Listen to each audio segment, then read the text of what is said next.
Hello students, कैसे हैं आप लोग। उम्मीद है बढ़िया होंगे। आइए केमिकल काइनेटिक्स में हम लोग आगे बढ़ते हैं और इस लेक्चर में हम लोग क्या करने वाले हैं, तो इसमें हम लोग करने वाले हैं सवाल जवाब। तो कुछ सवाल और फिर उसके जवाब। आप लोग सारे सवाल को, सारे क्वेश्चंस को पहले पढ़ेंगे और ख़ुद से एक बार अटैम्प्ट कर कीजिए। फिर अगर नहीं हो तो फिर वीडियो में तो आगे सॉल्यूशन है ही। तो पहले एकदम ही आसान से क्वेश्चन से स्टार्ट करते हैं। इसमें हम लोग सबसे पहले कुछ बोर्ड्स के क्वेश्चन करेंगे, फिर जेई मेन और नीट लेवल तक आएंगे। ओके, तो शुरू करते हैं। हमारा पहला क्वेश्चन, फॉर द रिएक्शन, देखिएगा ध्यान से, for the reaction 2A + B और प्रोडक्ट है 3C + D, which of the following does not express the reaction rate. कौन इसमें रेट ऑफ रिएक्शन को एक्सप्रेस नहीं कर रहा है। तो चलिए, तो आप एक चीज़ हमेशा ध्यान रखिएगा कि रिएक्टेंट सब निगेटिव साइन के साथ, प्रोडक्ट पॉजिटिव साइन के साथ, और दूसरा चीज़ जो स्टोइकियोमेट्रिक कोएफिशिएंट होता है उससे डिवाइड करते हैं। तो अगर हम लोग देखें ऑप्शन 1 को, ऑप्शन से ही शुरू करते हैं। ऑप्शन 1 को, तो ये प्रोडक्ट है और प्रोडक्ट निगेटिव साइन के साथ दिया हुआ है। पहला ही यहीं पे, यहाँ पे देखना, डज नॉट एक्सप्रेस, तो पहला ही क्वेश्चन आपको दिख गया कि हाँ ये एक्सप्रेस नहीं करेगा क्योंकि प्रोडक्ट निगेटिव साइन के साथ कभी होगा नहीं, इसलिए ये आपका ऑप्शन ए करेक्ट है। ओके, अब देखते हैं question number 2। Consider the reaction. Reactions को देखिएगा, nitrogen reacts with hydrogen, ammonia is formed in Haber's process. Haber's process में नाइट्रोजन हाइड्रोजन से रिएक्शन करेगा तो अमोनिया बनाएगा। तो इस रिएक्शन के लिए पूछ रहा है the equality relationship between DNH3/dt - DH2/dt। तो अगर आप दोनों के लिए लिखेंगे रेट ऑफ रिएक्शन, तो रेट किसके लिए, तो DNH3/dt, DNH3/dt तो होगा, लेकिन चूंकि यहाँ पे 2 लगा हुआ है इसलिए यहाँ पे हो जाएगा 1/2।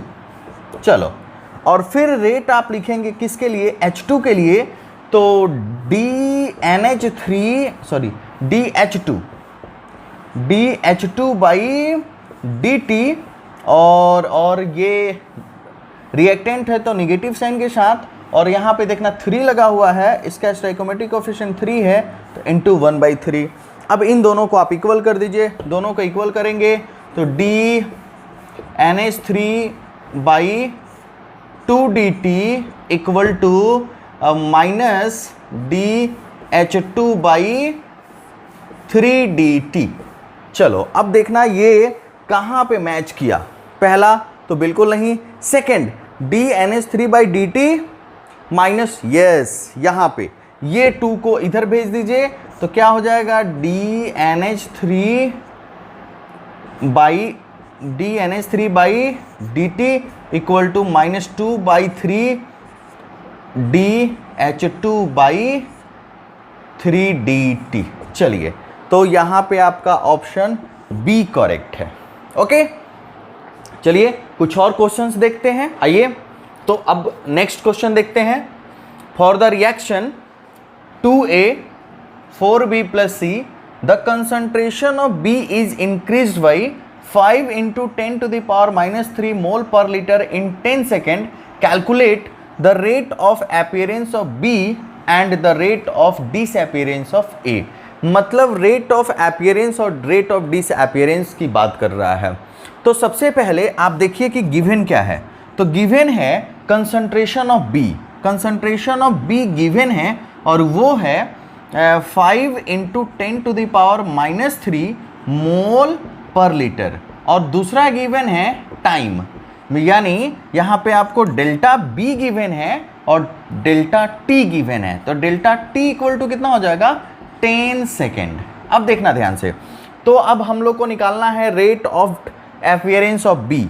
तो rate of appearance of B equal to कितना हो जाएगा भाई साहब, तो देखना ध्यान से, बी अगर अपीयरेंस या डिसअपीयरेंस की बात करेगा ना, तो हम लोग उसके स्टाइकोमेट्रिक कोएफिशिएंट से डिवाइड नहीं करेंगे, ये रेट ऑफ केमिकल रिएक्शन के लिए करेंगे। रेट ऑफ केमिकल रिएक्शन के एक्सप्रेशन में हम लोग स्टाइकोमेट्रिक कोएफिशिएंट से डिवाइड करते हैं। तो यहाँ पे सिर्फ rate of appearance of B पूछ रहा है, मतलब हम लोग को स्टाइकोमेट्रिक कोएफिशिएंट से डिवाइड नहीं करना है। तो माइनस में हो जाएगा, सॉरी प्लस में हो जाएगा delta B by delta T. अब बताना कितना गिवन है, 5 इंटू 10⁻³ डिवाइड बाई 10।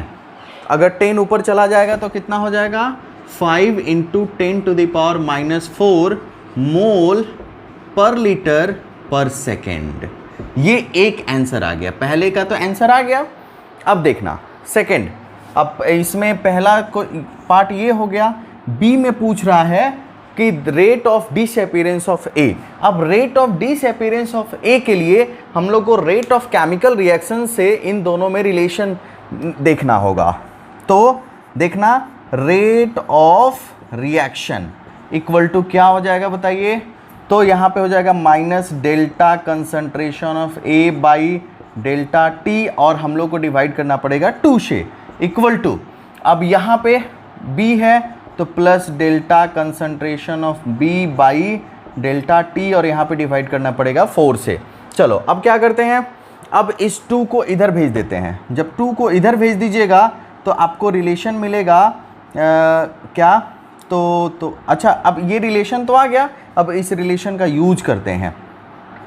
तो यहाँ पे हो जाएगा delta concentration of A by delta T, और 2 इधर चला जाएगा तो क्या हो जाएगा 2/4 into delta concentration of B by delta T.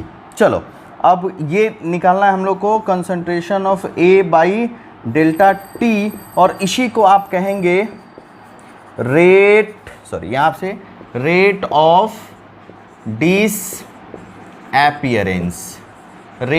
Disappearance of A equal to कितना हो जाएगा बताओ। तो ये हो जाएगा 2/4 into D V by D T आप कैलकुलेट किए हैं कितना, 5 इंटू 10⁻⁴। चलिए ये गया 2 से 5 गया तो 2.5, तो आंसर हो जाएगा 2.5 इंटू 10⁻⁴ मोल पर लीटर पर सेकेंड।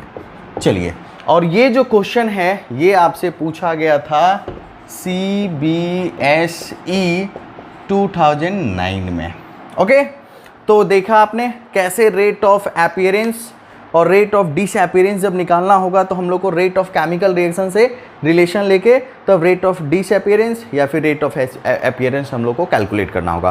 फटाफट नोट कीजिए, फिर नेक्स्ट क्वेश्चन की तरफ बढ़ते हैं। तो आइए सवाल जवाब का अगला, और ये है आपका AIPMT 2005 से, और इसमें एक सिंपल सा क्वेश्चन पूछा है, बहुत ही आसान क्वेश्चन है जो कोई भी बना सकता है, कोई भी मतलब कोई भी। ओके, तो एक रिएक्शन दिया हुआ है A + 2B 3C + 4D, मतलब कोई भी का जो पढ़ रहा हो, अच्छा से पढ़ रहा हो वो कर सकता है। अब ये 3 क्लास के बच्चा को दे दीजिए, हाँ भाई ये कोई भी कर सकता है तो ये भी करके दिखा, ऐसा थोड़े ना होता है। आप लोग कर सकते हैं जो अभी 11th 12th या फिर टारगेट में हैं, और जो नीट का प्रिपरेशन कर रहे हैं, जेई का प्रिपरेशन कर रहे हैं, उनके लिए ये बहुत ही आसान सा क्वेश्चन है। तो रिएक्शन हो गया, फिर rate of disappearance of B दिया हुआ है, यानी हम लोग लिखते हैं given minus delta B by delta T equal to 1 into 10⁻⁻² mole per litre per second, ये गिवन है। तो चलो रेट ऑफ रिएक्शन क्या हो जाएगा भाई साहब, तो रेट ऑफ रिएक्शन हो जाएगा minus D concentration of B by delta T, और यहाँ पे हम लोग को 2 से डिवाइड करना पड़ेगा। चलिए 1/2 को हम लोग कर लेते हैं बाहर, और इन सब का वैल्यू गिवन है, कितना गिवन है 1 into 10⁻⁻² mole per litre per second. चलिए अब जब ये वैल्यू गिवन है तो 1/2 का मतलब 0.5, जो 0.5 into 10⁻⁻² mole per litre per second. चलो अब क्या है कि पॉइंट को इधर ले लेंगे तो आंसर हो जाएगा हमारा 5 इंटू 10⁻³ मोल पर लीटर पर सेकेंड। ये आपका आंसर आ गया, ये आपका आंसर आ गया किसका? रेट ऑफ केमिकल रिएक्शन का, ए। चलो अब सेकेंड पार्ट करते हैं। सेकेंड तो हम लोग जानते हैं दोनों को अलग अलग। सेकेंड पार्ट में हम लोग को क्या करना है? Rate of change in concentration of A and C. तो ए और सी का कंसंट्रेशन कैलकुलेट करने के लिए हम लोग को सबसे पहले बी से रिलेट करना होगा। तो वी नो दैट, क्या जानते हैं आप लोग भाई? तो हम लोग ये जानते हैं कि minus D concentration of A by delta T equal to minus D concentration of B by 2 delta T. अब देखना इसी का ना वैल्यू हम लोग कैलकुलेट करके यहाँ निकाले हैं, इसलिए change in concentration of A हो जाएगा minus A concentration, sorry minus concentration of A by delta T equal to कितना वैल्यू आया भाई साहब? 5 into 10 to the power minus 3 mole per litre per second answer. चलो तो ये था ए, इसको ए बना देते हैं क्योंकि कंसंट्रेशन ऑफ ए पूछा।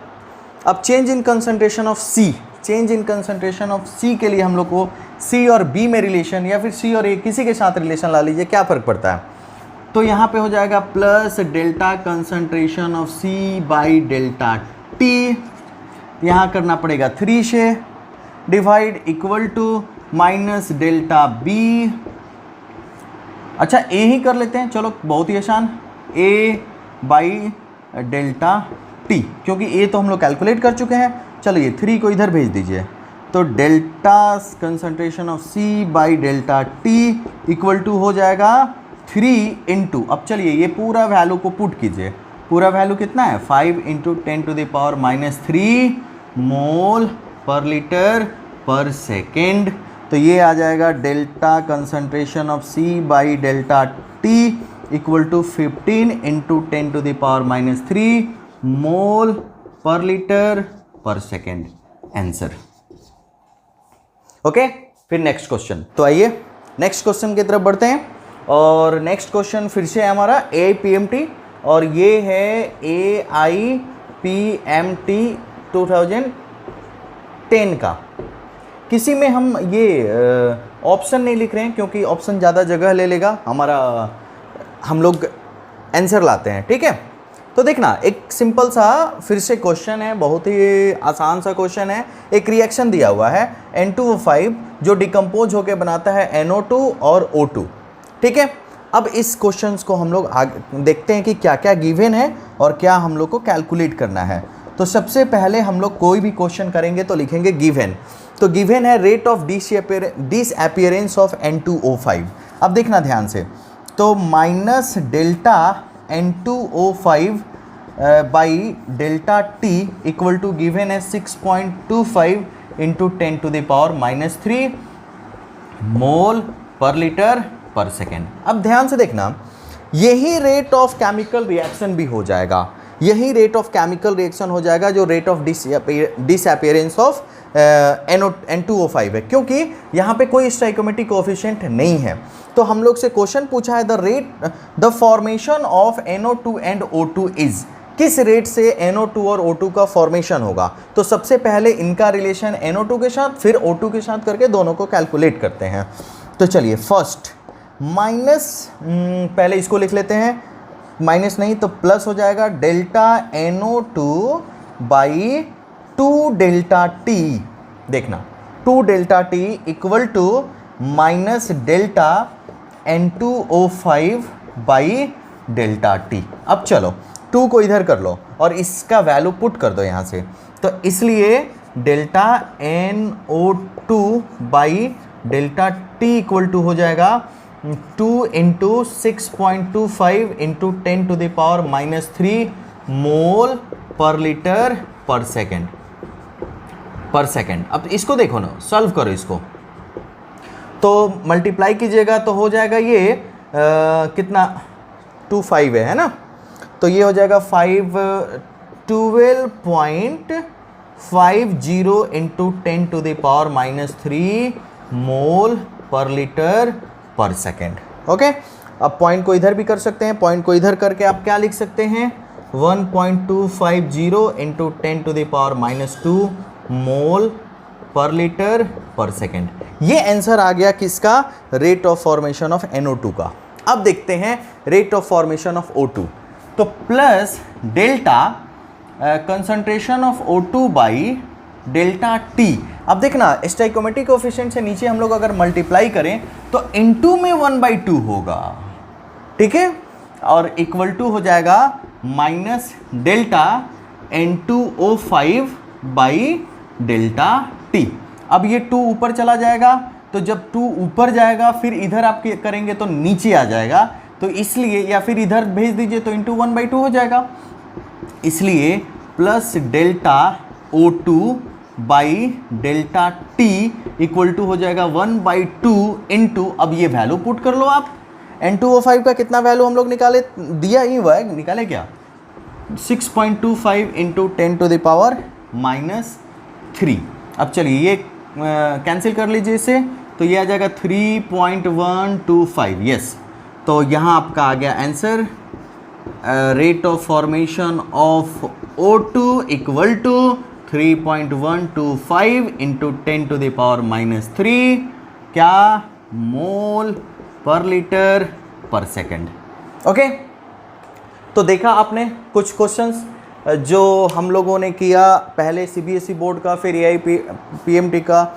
अब आप कोई भी क्वेश्चंस इस टॉपिक पे ऐसे ही ट्राई कीजिए, सारा क्वेश्चन बनेगा आपसे। तो सवाल जवाब में इतना ही था। नेक्स्ट जो वीडियो होगा हमारा, उस वीडियो में हम लोग पढ़ेंगे रेट लॉ के बारे में, ठीक है। पहले हम लोग पढ़ेंगे रेट लॉ के बारे में, फिर उसके बाद पढ़ेंगे ऑर्डर ऑफ रिएक्शन के बारे में, फिर धीरे धीरे हम लोग इस चैप्टर में आगे बढ़ते रहेंगे।